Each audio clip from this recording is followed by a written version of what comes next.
And welcome to a regular iSpring webinar series where we discuss e-learning trends, share tips and tricks, and have client success stories. My name is Kate. I'm a community manager at iSpring, and I will be your moderator for today's session. And today we have the first of two webinars about a career in instructional design. And today's session is called How to Craft an E-Learning Portfolio That Stands Out. And over the next hour, we're going to discover everything you need to know about instructional design portfolio and how it can benefit your career. And now, let me introduce you to our valuable guest, Holly Owens. Holly is an instructional designer at Amazon Pharmacy. She has over 15 years of experience in education in various roles. And also, of course, Holly is a good friend of iSpring. So please welcome Holly. Hi, Holly. How are you doing today? I'm fine, Kate. I'm great. I'm ready to go. Great. It's great to be here again and working with iSpring and talking about this wonderful topic. It's going to be fun. Yeah, totally. And yeah, I'm too. I can't wait to get started. Pass the mic over to you. Thank you so much, Kate. And I really appreciate the introduction and all the housekeeping stuff. Hi, everyone. I'm super excited to be here. I am fresh off of an overseas trip from to Iceland and Sweden and to see Taylor Swift. So I am excited to dive back into work and instructional design. I love this profession. I love being a designer and all the different things. I've met a lot of you who are in the audience probably via LinkedIn, and I love being out there and having conversations with you. And I'm really looking forward to talking to you about how to craft an e-learning portfolio that stands out. I mean, it's really important piece of resource to have when you're applying to different roles. Just trying to, do different things, whether you're trying to be like a keynote speaker or you're trying to maybe write a book or, like we're saying, looking for different roles. This is a great topic and there's a lot of different caveats to it that are not all going to be shared here. So I tried to simplify it down in a way where people can take it and apply it right after this session and start crafting an e-learning portfolio that stands out. So I'm really excited to get started with you. I think one of the first things you want to do is kind of take a poll for people to see if do you have an e-learning portfolio? Do you currently have one? Have you been working on one? So do you already have an ID portfolio? All right, so the responses are coming in. So it looks about 62% say no, and about 36% say yes. I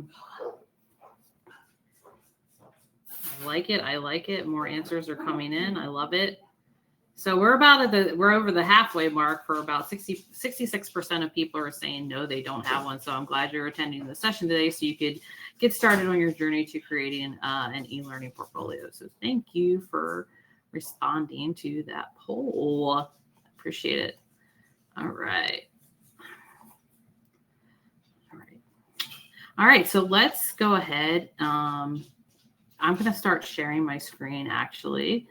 And I did a few slides before we actually jump into the, the whole thing that I have in terms of, like sharing all the information about making a portfolio. So I am actually in, let's make sure it's shared and everybody can see it. I am in iSpring Suite 11. So I just developed a few slides real quick to go through with you about what we're going to cover here. And then I have some things that I want to demo, some things that I want to talk about. Feel free to take notes. This recording is also going to be shared with you following the presentation. So feel free to just sit and enjoy the show. All right, so here we go. So how are we going to be crafting an e-learning portfolio for you that stands out? That's one of the questions I get asked the most is like, how do I stand on my resume? How do I stand out with my portfolio? What do I do? It's just not one thing. It's not one thing. There's not going to be like, there's not a silver bullet in terms of what you can do to stand out in terms of your portfolio, your resume. It's going to be a combination of different things. So I'm here to tell you that it is going to take some work and time to cultivate and, accumulate some artifacts and things that you're going to put into your portfolio, especially for many of you, about 70% who have not created one yet. So I'm going to go through that with you. But before I do that, I do want to mention, as far as learning and development goes, and specifically in the field of instructional design, what is happening across the industry, just to give you a quick, level set ideas of what's going on. So at this time in 2022, the United States domestically, we spent $100 billion. I have to get the worldwide stat soon on training. And this is the first time ever that this happened in 2022. So there's a lot of focus around instructional design, a lot of needs around instructional designers. I've seen different companies that I've never seen in my life hiring instructional designers, like Kentucky Fried Chicken, Sephora. I mean, you name it, they have a learning and development team and they're training their employees. And they are itching for some great people to join and be onboarded onto their team to help them out. 69% of companies have increased employee development. That means we need trainers, we need SMEs, we need stakeholders, and we need instructional designers all to work together to create this development, or whether that's professional development or just training on different things. And one of the interesting statistics that I found out is that 94% of employees would stay in the company longer. So there wouldn't be a high turnover rate. They would stay if companies took the time to invest in training and development for their employees. Again, and that culminates to the 45% of workers who are going to stay if they receive the training. So less turnover, less money, less costly things for the organization. And then once we start getting into the instructional design aspect, where we come in, the instructional designers, they want, as employees, and we all know this as employees, we want easy things to do. We want happy paths. We want to be able to click through. We want to be able to understand. We want to be able to apply it. So we really need to think about the ease of how things are done when it comes to training. And then 91% want that adaptive learning piece to be relevant to them and what they do, and they can take it and then they can apply it right to what they do. We don't, as adult learners, and when you study andragogy, you really want things that are completely applicable to what you're doing in your role now, time to proficiency, what you can train on, where you can upskill, those sorts of things. So I just want to level set with some statistics here. So that gives you an idea of the need for instructional designers in the industry and how much that has expanded and grown in a post-COVID society. So one of the things, the questions, it's very difficult. When I sit down to do a project, it's like, oh, you can't see my slides?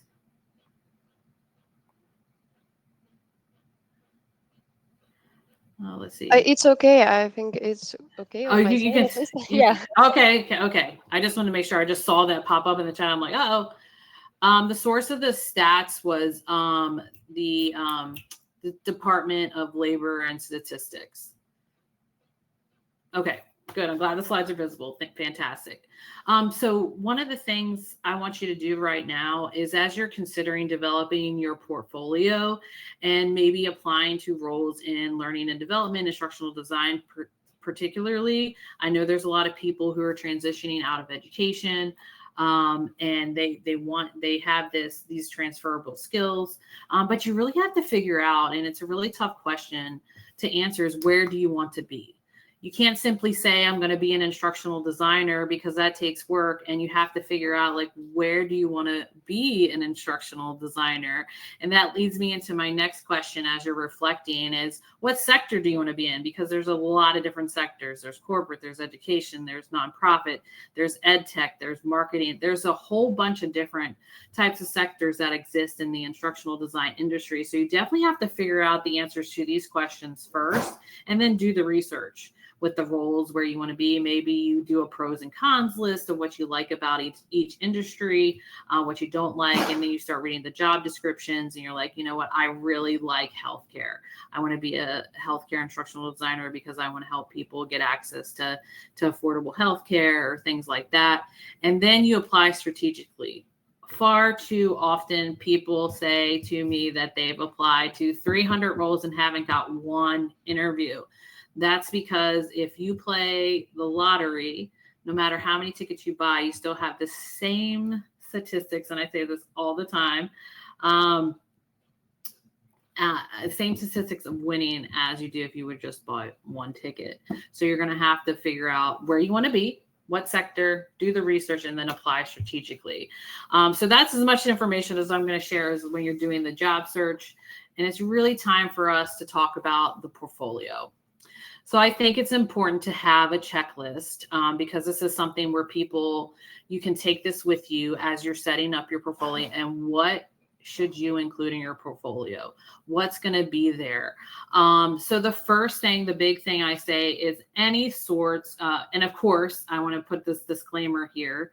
Don't share anything that's proprietary in your portfolio because it's public, and things you've signed NDAs for. Don't get yourself in trouble. Make sure that you're able to share that information and or take out any of the PHI if you're working in healthcare and other things that doesn't identify what organization you work for. It doesn't, create any sort of confidentiality situations where you're breaching anything. So just make sure that it's not proprietary and you're not sharing things you shouldn't be sharing.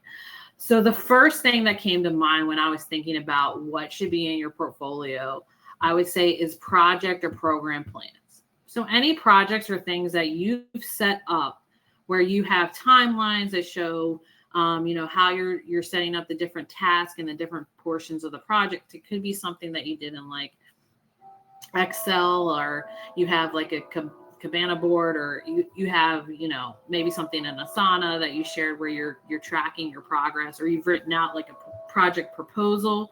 So those things might include, you have objectives written there, you have timelines, you have action items for things to complete, what different roles are involved in the process. This means, and the stakeholders, of course, don't use names.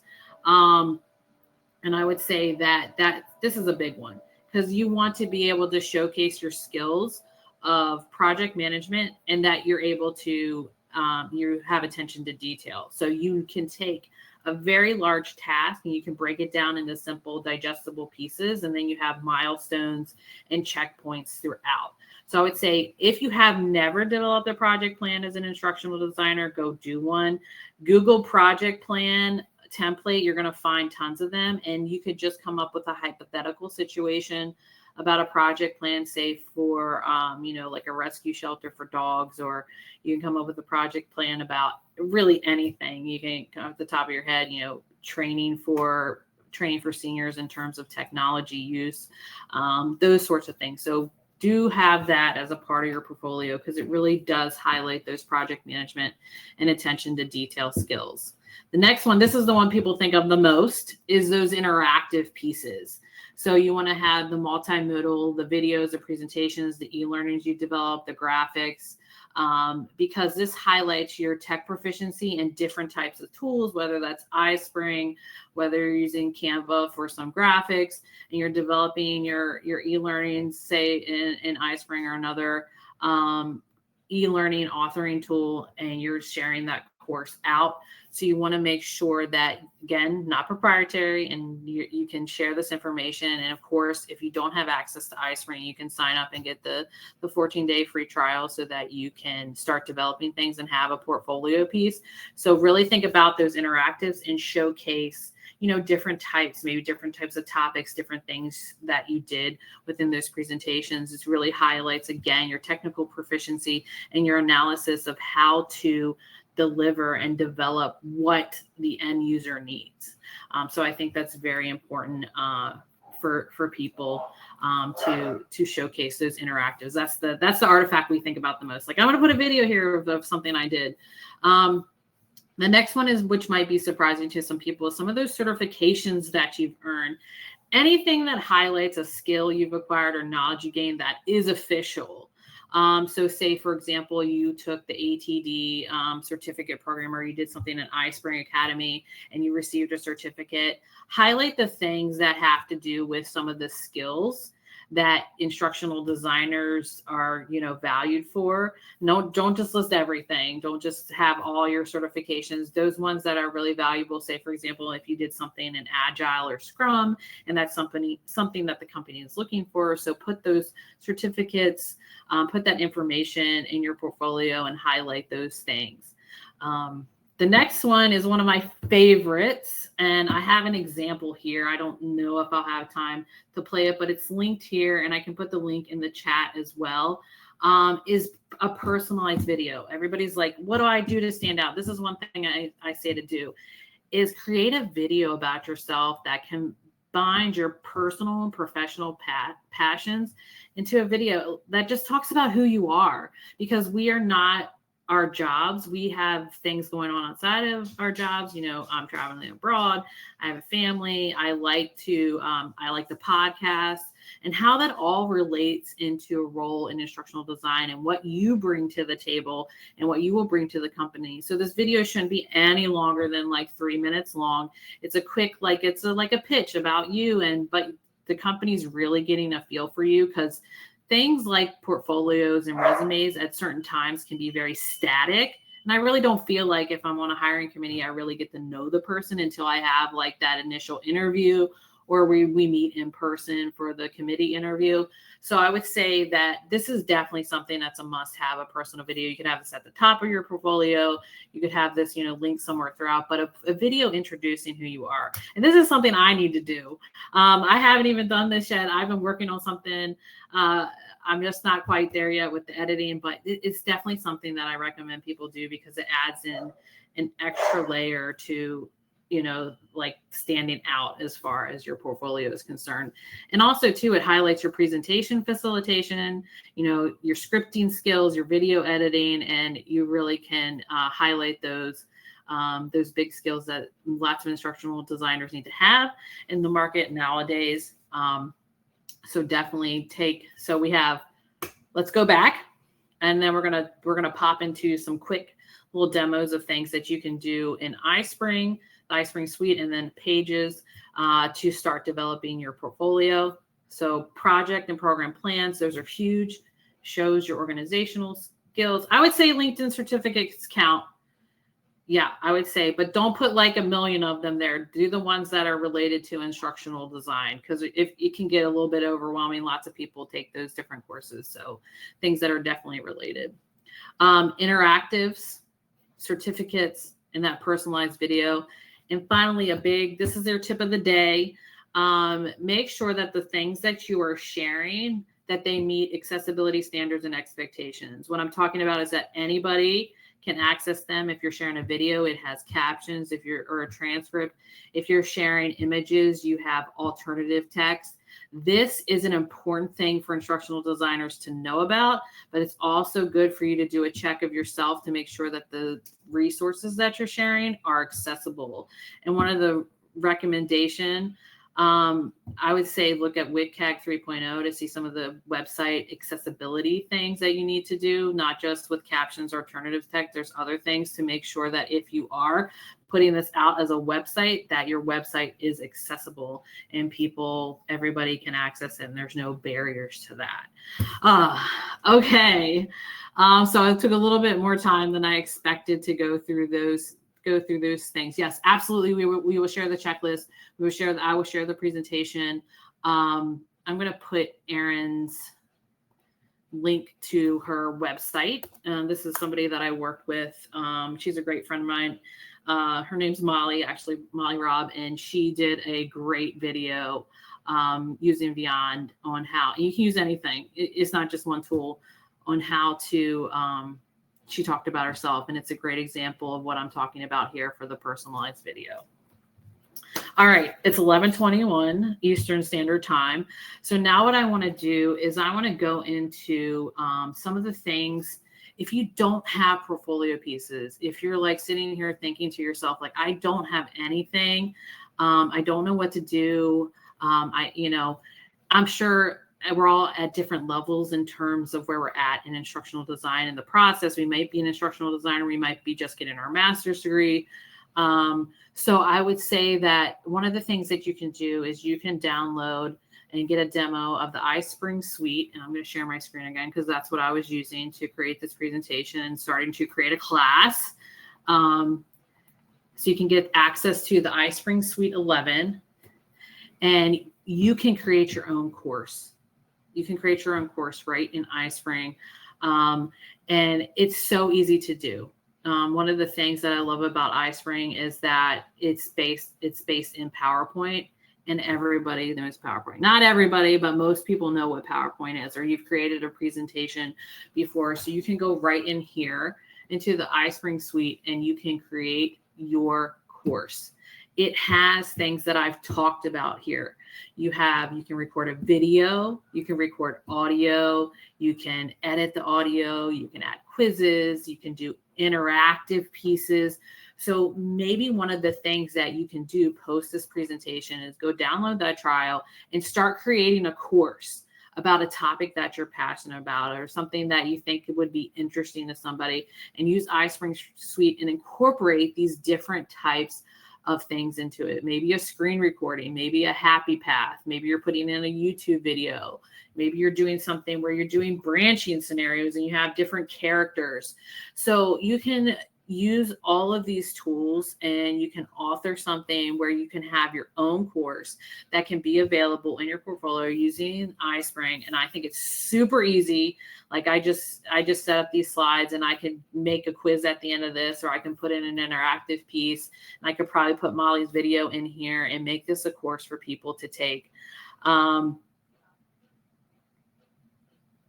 Yes, I'm going to show you. I'm saving the best for last. I know a lot of us know iSpring, and of course it's got great resources here. But backgrounds, different characters, you can have a template. I encourage you to go out and again, download that trial and play with it. I'm not being an infomercial right now because I'm using this stuff. This is like me. I don't talk about technologies that I don't use myself. So definitely if you want to go out there, and I see the link has been shared to go download your free trial. I went very basic with my presentation because I know for accessibility purposes, white background with black text is the highest contrast available. So also considering those things, and iSpring does have some built-in accessibility checks, which is important too. So making sure you have alternative text and it does those different things. I wish we could get into a little bit more, but just go play around with the tool, just go use it, because I have a few more minutes and I really want to get into the nitty gritty of how you're going to create this portfolio. So let me log into the next situation, the next little thing that I want to show you here.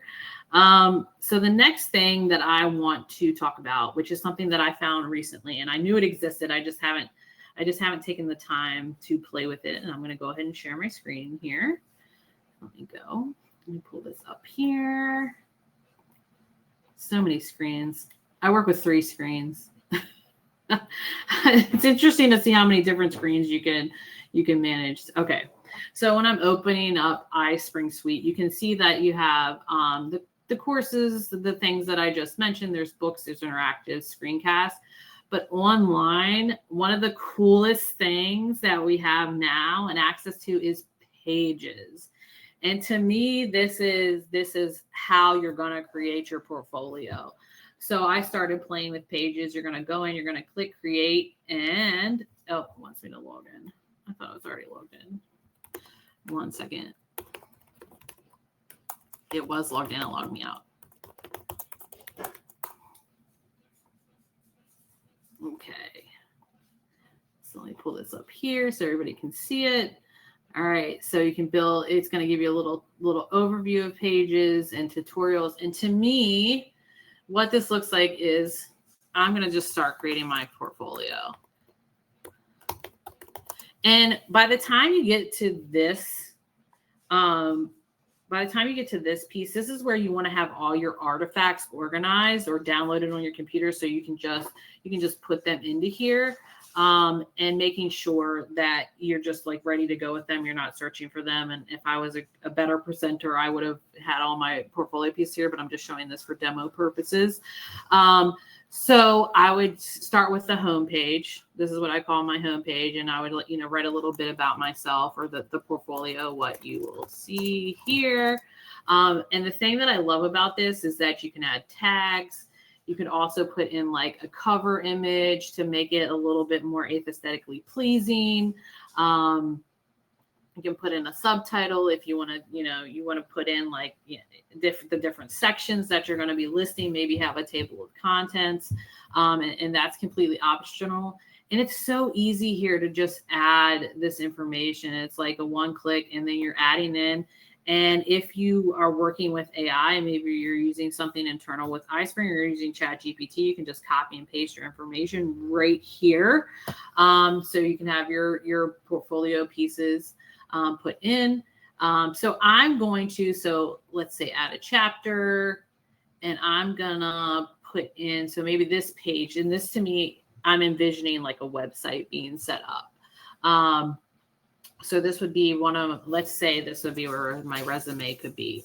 And then I want to go in and I could add in, let's see, you have dividers. I want to add in, I can embed my resume here. You can attach things. It just makes it so easy to add in what you need to add in here. And I don't have, like I said, the resources available, but I was so impressed to discover the pages that are available online through the iSpring cloud. And you can create this and then you can share it out. So once you have put in all your materials, you can go into export it. You can also preview what you have to see what it looks like. And it just goes through all your different pieces. You have the menu here. So people, when you're applying to roles, you can link to this. And then they can go through and see your different portfolio pieces. It operates just like a website, and it's so easy to do. Oh, I'm liking the accessibility chat here with the dark backgrounds and the night mode. I use night mode as well. Like I have astigmatism, so seeing it a little bit darker is a little bit better for me. But going back to the pages piece, it just, I was like, if I could in my head figure out how to build or set up a portfolio system, it would be something like this that is so easy, because I feel like you can do this in less than an hour. You can start adding your artifacts. And that's another thing here too, when you're setting up your portfolio, is people at a certain point, they want to get it to as close to perfection as possible. But just remember, perfection does not exist. Get in those essential pieces and start sharing it out. Start getting feedback from other people. Start getting feedback from your colleagues. Start getting feedback from people out on LinkedIn world, people from the communities that you're a part of. Please, don't try to get it to perfect. Get it to the point where you're like, I have fulfilled what Holly talked about on the checklist, and my portfolio is ready to go. Add images, make things, explore, make it multimodal. As you see from here, when you're adding stuff, there's a lot of different things you can do. There's also, I want to point out, and somebody I saw in the chat scroll by, an AI beta. So you can ask questions to the AI or what to write. So say, write a definition of instructional design. So here it is. It's generating a description of instructional design. Do I love it? Should I try again? And then if I love it, I'm just going to add it right here. And you can do that. That's a great question, Brittany. That's a great question for Kate. So you can use the AI, and you can incorporate that into, if you want to go a little bit faster, emojis, just ask the AI beta. There's so many different things here, making it really easy for you to set up. If you are a coder, you put coding in here. So if you're one of those people, not myself, where you can put coding in and you like to code your own websites, this is so essential. And also showcasing your skills on what you can do. So you can start with a very basic portfolio and then have multiple iterations of what your portfolio is going to continue to evolve. It's not going to stay as it is now. Mine hasn't, yours isn't going to stay. Our resumes don't stay static. That's why we have to update these dynamic resources as much as possible, keeping them current for what we're doing in our lives and in our professional lives, so that people can share and see all of our great work. Upon export, you can export it and put it into an LMS. You can put it into the iSpring stuff. You can also add people here and share it. You can copy a link to share out. It's really wonderful. It's just something that makes it so easy. I could copy this link and go make it a bit.ly and make it a little bit shorter to share with people, or make this my link to my portfolio. So as you can see, I get really excited about the pages feature and how easy it is to set up your portfolio piece and incorporate different multimodal things, text, pictures, embedding things. Think about in your head how you go to a website and how you would set this up, what makes logical sense for people in terms of setting up that portfolio piece. Let me get a cover image. I just want to have something cute. All right, that's a little fuzzy, but you get the point. You can put cover images here. Tell a little bit about yourself, what's in the portfolio. I think I'm going to pause there and open it up, Kate, for questions. I could definitely dive a little bit deeper into pages. But I want to see what people's questions are, what their concerns are when it comes to creating a portfolio that makes you stand out, and using some of iSpring stuff to create those artifacts and then putting it into pages. And it's just so easy. It's so easy. Yeah, okay. Um, so, and I was wondering if you are going to show this portfolio feature in cloud, like this. Oh, Do you you mean like, know this? Need to enable it in the settings. Like okay. if you click in the settings, Mm-hmm. I don't see it. Um, yeah, I think Sorry. here. Yeah. Okay. Yeah, and there, can you see this portfolio thing? Yep. And you need to click on the icon, your profile icon there, Mm-hmm. like this in the up right corner. Right here. No. Just like when, yeah, HO letters. We could talk about this after. Okay, Yeah, okay, yeah, later. yeah, yeah. Because yeah, just yeah, we I don't want have to confuse. another yeah portfolio feature here.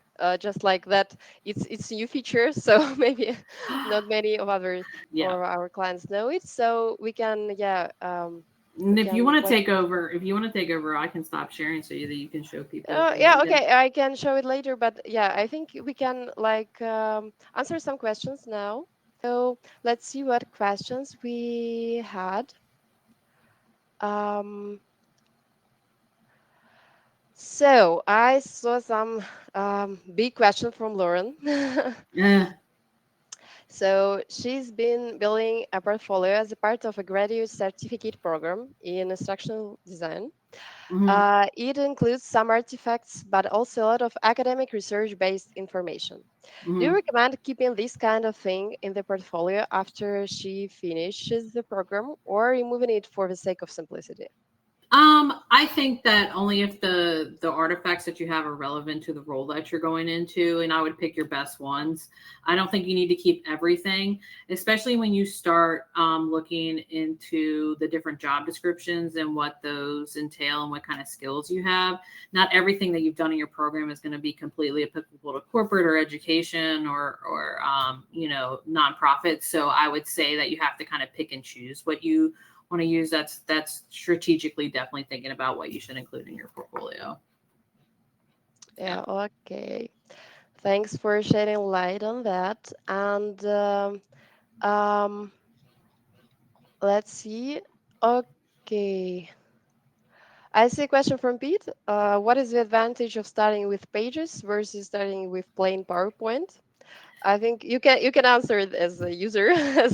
Yeah, I just found it easy to just have my artifacts downloaded and ready to go. The main reason I showed the PowerPoint portion is because if you don't have an e-learning course that you can put into your portfolio, which most instructional designers need to have, that's where you can use iSpring to develop that. But I would say just go right into Pages and start developing stuff because it's just have your stuff organized and maybe have an outline of how you want it to look, your portfolio, and just go start putting it in there because it is going to take a little bit of time to organize, but it's just so easy as you saw some of the things they put in and then using AI. So I would say the advantage is it's just a little bit quicker. And if you already have an e-learning course developed, you don't need to necessarily go into the PowerPoint portion of iSpring, but you may want to elevate what you currently have if you don't have interactives or branching scenarios or click paths and things like that that really showcase some of your advanced skills. Yeah, okay, thank you. And I see a question from Lisa. So she got pigeonholed as an ID of higher education and not as a corporate ID.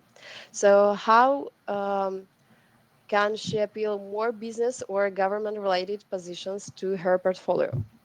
I would say that government and corporations really like alignment to business goals and statistics on how different things were done and how you improve things. So if you designed an e-learning around, say, in higher education for faculty members that improve their proficiency in whatever tool or how to develop online courses and it increase their scores in terms of quality review, that you want to point to those statistics and make those highlighted as part of your portfolio, part of your resume, because that's something that the business side of things, the corporate space really values, as opposed to education, where it's like they do have that, but it's mostly like enrollments and it's organizational goals that are maybe regulated by an accrediting body, and in corporate it looks a little different. So I would say those statistics are going to be important for you to highlight and how many faculty you helped or how many students you helped when it comes to transitioning into a corporate space. And I will say this, I'm finding more and more that corporate is open to people in education because they feel like corporate needs more of that education feel that we have as educators, as professors, as learners. So don't just think because you've been in education that you're not going to get a job in corporate. I mean, I got a job at Amazon Pharmacy not knowing that that was going to happen. So making sure that you don't deter yourself from those roles just because you have education experience. Just figure out how to speak a little corporate. It aligns with business goals. It aligns with organizational goals because I improved this process or I helped this many people do something. Yeah, thank you for sharing your experience. And there is a question from Indy. And what are your thoughts about embracing the fact that I was a teacher previously, rather than trying to disguise the fact in portfolio? I've heard a lot of people have been doing that. Please don't disguise that you're a teacher or try to say. I've seen a few people put in their resume that they were an instructional designer when really they were an educator, and that's totally different.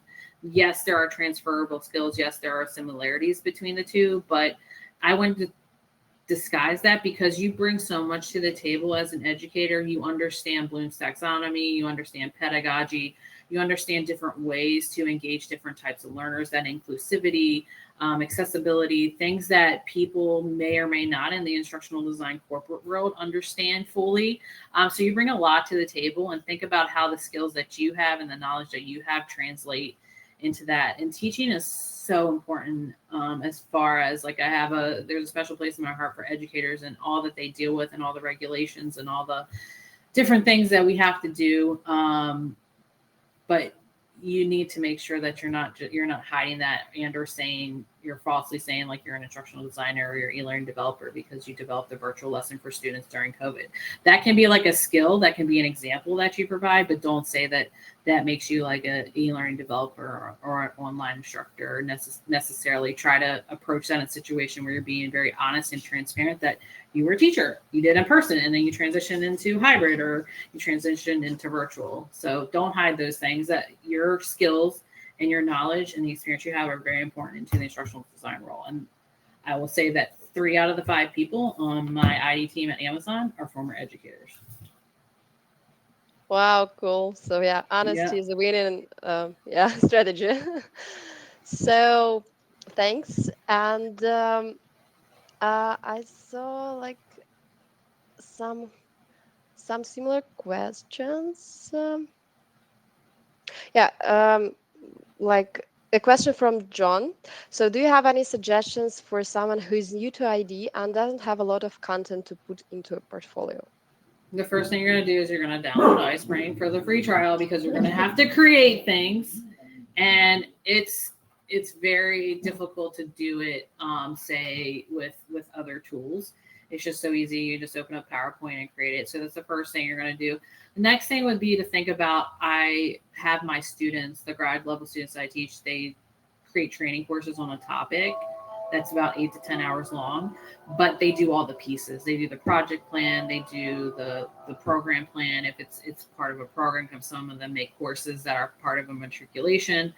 They do course mapping. So you definitely want to think about a topic that you can develop learning objectives for, different tasks. Maybe you have a SME you can work with, or you are the SME, and then go in and create those pieces using the suite. And maybe start out with just creating a presentation and then turning it into an online course. iSpring has tons of resources on how to do that, how to create those interactive pieces. So you're going to have to just start from scratch and start creating things. Maybe you create, let's say, for example, maybe you're going to do a video that you're going to upload to YouTube and make public about the topic that you're passionate about. And you saw right in there the link, that YouTube video can go right into your course. Yeah, thanks. Thanks for clearing things up. And I see like a specific question from Elizabeth. So, what are Mhm. hiring managers looking for in terms of video portfolio pieces that you mentioned?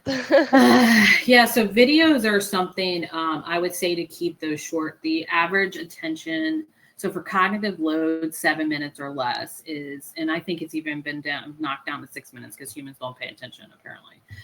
So thinking about video pieces that highlight, that are very informative, different things on the screen. They're not just you sharing a PowerPoint presentation, or and these are things I have to improve on my own portfolio. There might be some interactive pieces to the video that you can incorporate where people are clicking on different things, or there's brain breaks, what I like to call, if they're doing some sort of quiz, which you can do. So I think those are the things that they're looking for. They want to see if you could take it to another level. Like, what do you bring to the table in terms of the skills? Like, anybody can create, like, sit here and do a video and talk about themselves, and maybe share a PowerPoint presentation in 2024. But what are you doing to elevate that experience? What are you doing to make that experience more accessible? What are you doing to help the end user more? What types of topics can you talk about that are like hot topics, like AI? And then again, are you including those accessibility components like the closed captioning, and making sure that the edits have like the outline in there so people can click on different portions of the video. So I would say, once you read the job description and what types of tools they use, then you can figure out like where to go with the video and what you should be incorporating into that. Like, if it's healthcare, do a video on healthcare. If it's insurance companies, do a video on insurance companies about something that they can do. So learn a little bit about the topic and then do a video for that. Yeah, thanks. I hope you tackled this that question. Mhm. And I saw a question about gamification puzzles and quizzes. So, how do we include them in the portfolio? I would first ask where they're coming from. Where did you create them in, to make sure again that they're accessible. And I would definitely say to include, not every e-learning authoring tool can do everything. So if you have other things in other places, bring those in as well of things that you created, because there's tons of different tools on the market. I just find that iSpring is just so much easier in terms of what I need to create.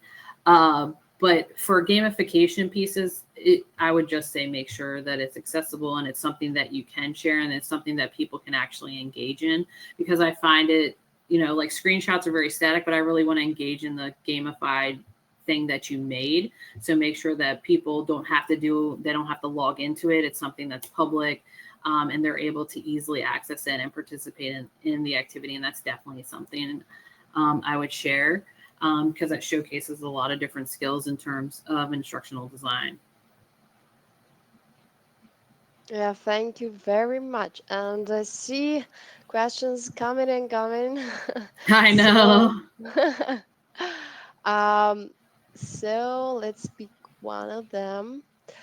I think you partially covered this topic at the beginning, but there's a question from Evelyn. So, how do you showcase projects in your portfolio if you don't want to violate any proprietary information? Yeah, if you don't want to violate this confidentiality, you're going to have to take on anything that identifies the organization, identifies, like if you're working in healthcare, like a patient, a person. It has to be very bare bones. That's why I say it might be easier for some people to just start fresh off and creating their own e-learning template. But there is a way where you can take out that information and you can just have the bare bones of it. And it's not, nothing's identifiable. It's something that original work to you. You're not taking anything from the company that identifies them. You have to be very careful about that type of stuff. And I would definitely look up copyright laws or what kinds of things you signed when you onboarded with the company in terms of NDAs and, proprietary information, who owns it. Because if you don't own it, it's going to cause some issues if they find out that you're using it publicly. So typically I just like to create something myself. I have tons of great things that I've created at Amazon that I can't share. So I have to go in and recreate everything, but that's okay because that just continues to develop my skills. So really consider those things and what you can do. It's possible, but I would say from a streamlining standpoint, I would probably just create something on my own and using the trial. Yeah, thanks very much. And um, as a question from Justin, like interesting question. So, should we include content from other offering tools outside of iSpring to show versatility within my portfolio? And there is a comment from Bindon that he would say definitely, as some clients may want to amend content themselves, and you should be able to use the apps they have. Yeah, I mean, yes, you need to include a diverse array of like tools and technical proficiency. But again, read the job description. If it says they use iSpring, put iSpring in there. You don't want to necessarily like put everything you've ever created in some of the other e-learning authoring tools. But I would say, yes, definitely other, like beyond, if you created a video in there, if you've done something in Canva and you have graphics in there that you want to share, you're going to share that out. I mean, I wouldn't say not to do it, but you can craft your portfolio and customize it to the role that you're applying for too. But yeah, we know the big ones on the market. We know what the different competitors are. So I wouldn't say there's no harm in sharing those things. Yeah, great. Thank you. And yeah, we have a comment from Justin. Thank you very much. Um, yeah, there is a question from Elizabeth. If you are customizing your portfolio for each job description, where are you putting the materials?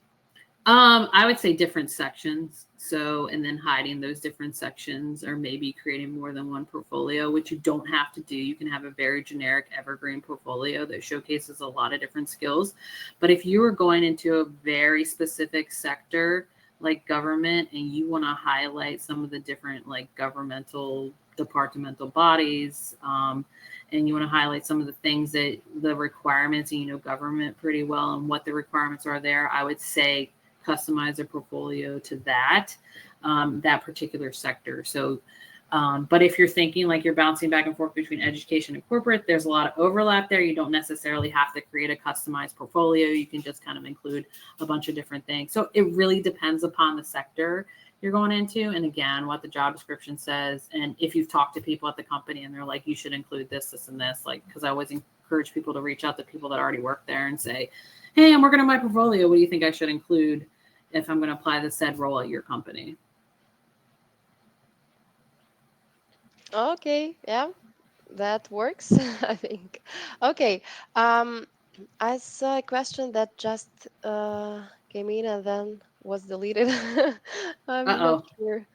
Um, I think I missed this question earlier. So there was a question. If you have images of clickables, is that enough to demonstrate your knowledge? Again, it depends on the job description. It depends on what you're going after. If it's something graphic design, is it something that's accessibility based? Um, I would say that's a good start, but it might not be enough if you're really looking into a mid to senior level instructional design role. You're going to need to showcase some of more of those advanced skills. If it's something entry level, that might be enough.